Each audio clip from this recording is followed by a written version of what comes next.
ലോക്സഭാ തെരഞ്ഞെടുപ്പ് ഫലം എന്താകുമെന്നറിയാനുള്ള ആകാംക്ഷയിലാണ് രാജ്യം. തെരഞ്ഞെടുപ്പ് ഫലം വരുന്നതിന് പിന്നാലെ നേതൃതലത്തിൽ വലിയ അഴിച്ചുപണിക്ക് ഒരുങ്ങുന്നു ബി.ജെ.പി എന്ന റിപ്പോർട്ടുകളാണ് വരുന്നത്.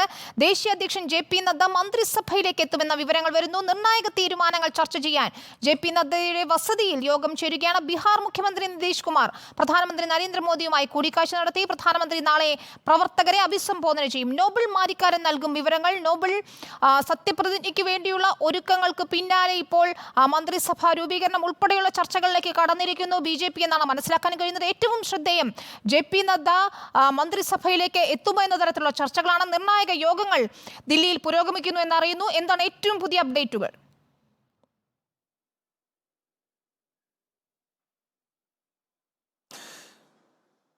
വിനീത, ലോക്സഭാ തെരഞ്ഞെടുപ്പിൽ വിജയം ഉറപ്പിച്ച ബി.ജെ.പി എന്താണെങ്കിലും തുടർ ചർച്ചകളിലേക്ക് അതിവേഗം കടന്നിരിക്കുന്നു എന്നാണ് ഇപ്പോൾ വിവരം പുറത്തുവരുന്നത്. പ്രധാനമായും ബി.ജെ.പിയെ സംബന്ധിച്ചിടത്തോളം ഇനിയിപ്പോൾ മന്ത്രിസഭാ രൂപീകരണം, അതോടൊപ്പം തന്നെ സത്യപ്രതിജ്ഞ, അതിനു മുൻപാടിയായി തന്നെ നാളെ നടക്കുന്ന ആഹ്ലാദ പ്രകടനം എന്നീ കാര്യങ്ങളിലാണ് പ്രധാനമായും ശ്രദ്ധ നൽകിയിരിക്കുന്നത്. നമുക്ക് മനസ്സിലാവുന്നത് നേരത്തെ ഈ സത്യപ്രതിജ്ഞ രാഷ്ട്രപതി ഭവനിൽ തന്നെയാണ് നടക്കുക എന്ന സൂചനകൾ പുറത്തേക്ക് വന്നിരുന്നു. അതിനുള്ള പൂക്കൾ ഉൾപ്പെടെ ഓർഡർ ചെയ്തുള്ള ടെൻഡർ ഇന്നിപ്പോൾ പുറത്തേക്ക് വരികയും ചെയ്തിട്ടുണ്ട്. എന്താണെങ്കിലും ഇന്നിപ്പോൾ മറ്റു തരത്തിൽ ആഘോഷ പരിപാടികൾ ഗംഭീരമാക്കാനുള്ള നീക്കമാണ് ബി.ജെ.പിയുടെ ഭാഗത്ത് ഉണ്ടാകുന്നത്. നാളെ വിജയത്തിന് പിന്നാലെ ബി.ജെ.പി ആസ്ഥാനത്ത് വലിയ റോഡ് ഷോ, സാധാരണഗതിയിൽ എല്ലാ തെരഞ്ഞെടുപ്പ് പിന്നാലെയും പ്രധാനമന്ത്രി ബി.ജെ.പി ആസ്ഥാനത്തേക്ക് റോഡ് ഷോയായി എത്തുന്നുണ്ട്. അതിന് സമാനമായ രീതിയിൽ അല്ലെങ്കിൽ അതിനേക്കാൾ മികച്ച തരത്തിൽ ഉള്ള റോഡ് ഷോ ബി.ജെ.പി ആസ്ഥാനത്തേക്ക് നാളെ നിശ്ചയിച്ചിട്ടുണ്ട്. അതിന് പ്രധാനമന്ത്രി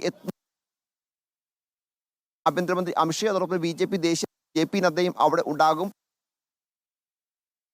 എന്നാണ് നമുക്ക് മനസ്സിലാവുന്നത്. അതോടൊപ്പം തന്നെ പുതിയ സർക്കാർ വരുമ്പോൾ അതുമായി ബന്ധപ്പെട്ട ചില നിർണായക നീക്കങ്ങൾ, ചർച്ചകൾ ബി.ജെ.പി ക്യാമ്പിൽ ഉണ്ടാകുന്നുണ്ട്. അതിൽ ഏറ്റവും പ്രധാനപ്പെട്ട കാര്യം സ്ഥാനം ഒഴിയാൻ പോകുന്ന ബി.ജെ.പി ദേശീയ അധ്യക്ഷൻ ജെ.പി. നദ്ദയെ മന്ത്രിസഭയിലേക്ക് എത്തിക്കുക എന്നുള്ളതാണ്.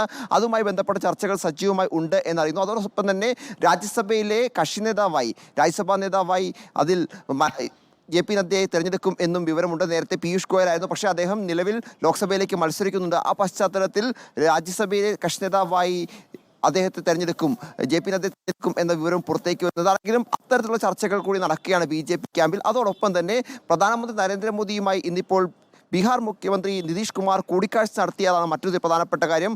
അദ്ദേഹം ലോക് കല്യാൺ മാർഗിൽ പ്രധാനമന്ത്രി വസതിയിൽ എത്തിയായിരുന്നു കൂടിക്കാഴ്ച നടത്തി. നിലവിലത്തെ രാഷ്ട്രീയ സാഹചര്യം, തെരഞ്ഞെടുപ്പിന് ശേഷമുള്ള മറ്റ് ഒരുക്കങ്ങൾ അടക്കം ചർച്ചയാകും.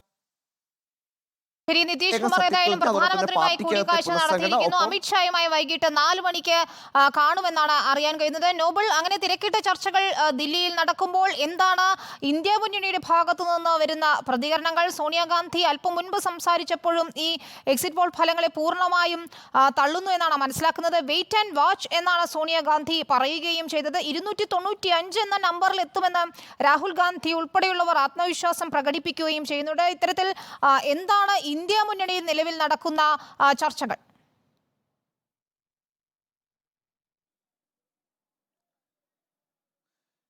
വലുതായി ഇന്ത്യ മുന്നണി ഇപ്പോഴും അതീവ ആത്മവിശ്വാസത്തിലാണുള്ളത്. പ്രത്യേകിച്ച് 295 എന്ന സംഖ്യ അത് കൃത്യമായി തന്നെ വിലയിരുത്തേണ്ട അടിസ്ഥാനത്തിൽ പറഞ്ഞതാണ് എന്നാണ് നേതാക്കൾ പ്രതികരിക്കുന്നത്. പ്രധാനമായും ഇന്നിപ്പോൾ സോണിയാഗാന്ധി അടക്കം എക്സിറ്റ് പോളിനെ തള്ളിക്കൊണ്ട് രംഗത്ത് വരികയും ചെയ്തു. ഞങ്ങളുടെ ഫലങ്ങൾ എക്സിറ്റ് പോളിൽ നിന്ന് വ്യത്യസ്തമായിരിക്കും എന്ന നിലപാടാണ് സോണിയാഗാന്ധി വ്യക്തമാക്കിയത്. അതായത് സോണിയാഗാന്ധിയും അടക്കമുള്ള നേതാക്കൾ വീണ്ടും ഇന്ത്യ സഖ്യത്തിൻ്റെ ഭാഗത്തേക്ക്, ഇന്ത്യ സഖ്യത്തിന് അധികാരത്തിലേക്ക് വരാൻ കഴിയും എന്ന പ്രതീക്ഷയാണ് ഈ ഘട്ടത്തിലും പങ്കുവയ്ക്കുന്നത്. എക്സിറ്റ് പോളുകളെ പൂർണ്ണമായും നേതാക്കൾ ഇന്നും തള്ളുന്നു. പക്ഷേ എന്താണെങ്കിലും ബി.ജെ.പി ക്യാമ്പിൽ ഉണ്ടാകുന്ന അത്ര ആത്മവിശ്വാസം ഇന്ത്യ ക്യാമ്പിൽ ഉണ്ടോ എന്ന കാര്യത്തിൽ സംശയമുണ്ട്. കാരണം ബി.ജെ.പിയുടെ ചർച്ചകൾ നമ്മൾ പ്രതീക്ഷിച്ചതിനേക്കാൾ അതിവേഗം മുന്നോട്ടാണ് പോകുന്നത്. കാരണം സർക്കാർ രൂപീകരണം ഏറെക്കുറെ ഉറപ്പിച്ച് തന്നെയാണ് അവർ പോകുന്നത്. പക്ഷേ അപ്പോഴും ഇന്ത്യ സഖ്യം ഈ 295 എന്നൊക്കെ പറയുമ്പോഴും അതിൻ്റെതായ മറ്റ് ഒരുക്കങ്ങളോ അല്ലെങ്കിൽ മറ്റ് ആഘോഷങ്ങളോ അത്തരത്തിലുള്ള തിരക്കപ്പെട്ട ചർച്ചകളോ ഒന്നും ഇന്നിപ്പോൾ ഇന്ത്യ ക്യാമ്പിൽ നമുക്ക് കാണാൻ കഴിയുന്നില്ല. നേതാക്കൾ എല്ലാം അവരുടെ മണ്ഡലങ്ങളിലാണ് എന്ന വിവരമാണ് പുറത്തേക്ക് വരുന്നത്. എന്താണെങ്കിലും ആത്മവിശ്വാസം ഒട്ടും ഇന്ത്യ ക്യാമ്പിലും കുറവില്ല. അവരും വ്യക്തമാക്കുന്നത് ഇത്തരത്തിൽ ഇപ്പോൾ പുറത്തു വന്നിരിക്കുന്നപ്പോൾ എക്സിറ്റ് പോൾ ഫലം പോലെ തെരഞ്ഞെടുപ്പ് ഫലം വരാനുള്ള ഒരു സാഹചര്യവും ഈ തെരഞ്ഞെടുപ്പിന് ഒരു ഘട്ടത്തിലും രാജ്യത്ത് ഇല്ലായിരുന്നു എന്നുള്ളതാണ്. എന്താണെങ്കിലും തെരഞ്ഞെടുപ്പിൻ്റെ വോട്ടെണ്ണലിൽ ഇനിയിപ്പോൾ മണിക്കൂറുകൾ മാത്രമാണ് അവശേഷിക്കുന്നത്. രാജ്യം കാത്തിരിക്കുകയാണ് ഇന്ത്യയുടെ പ്രധാനമന്ത്രി, അതോടൊപ്പം തന്നെ വീണ്ടും ബി.ജെ.പി അധികാരത്തിൽ വരുമോ ഇല്ലയോ തുടങ്ങിയ കാര്യങ്ങളൊക്കെ അറിയുന്നതിന് വേണ്ടി കാത്തിരിക്കുക. എന്താണെങ്കിലും വലിയ നിർണായകമായ മണിക്കൂറുകളാണ് കടന്നു പോകുന്നത്. ആ നിർണായകമായ മണിക്കൂറുകളിൽ നിർണായകമായ തീരുമാനങ്ങൾ ബി.ജെ.പി ക്യാമ്പിൽ നിന്നാണ് ഉണ്ടാകാൻ പോകുന്നത് എന്ന സൂചനകളാണ് ഇപ്പോൾ നമുക്ക് ലഭിച്ചുകൊണ്ടിരിക്കുന്നത്. നോബൽ സർക്കാർ ഉണ്ടാക്കുന്നതിൽ, മന്ത്രിസഭാ രൂപീകരണത്തിലൊക്കെ ചർച്ചകൾ നടക്കുന്നു എന്നാണ് മനസ്സിലാക്കുന്നത്. നോബൽ സൂചിപ്പിച്ചതുപോലെ നിതീഷ് കുമാർ പ്രധാനമന്ത്രിയെ കണ്ടു, ഇനി അമിത്ഷായെ കാണുകയും ചെയ്യും. JP നദ്ദയുടെ കാര്യത്തിലേക്ക് വന്നാൽ നോബൽ സൂചിപ്പിച്ചതുപോലെ അധ്യക്ഷ സ്ഥാനം ഒഴിഞ്ഞുകൊണ്ട് JP നദ്ദയെ മന്ത്രിസഭയിലേക്ക് എത്തിക്കുകയാണെങ്കിൽ ആരായിരിക്കും അടുത്തതായി BJP-യെ നയിക്കുക എന്ന ചോദ്യമാണ് ഉയരുന്നത്. അക്കാര്യങ്ങളിൽ ഏതെങ്കിലും തരത്തിലുള്ള സൂചനകൾ ലഭ്യമാകുന്നുണ്ടോ?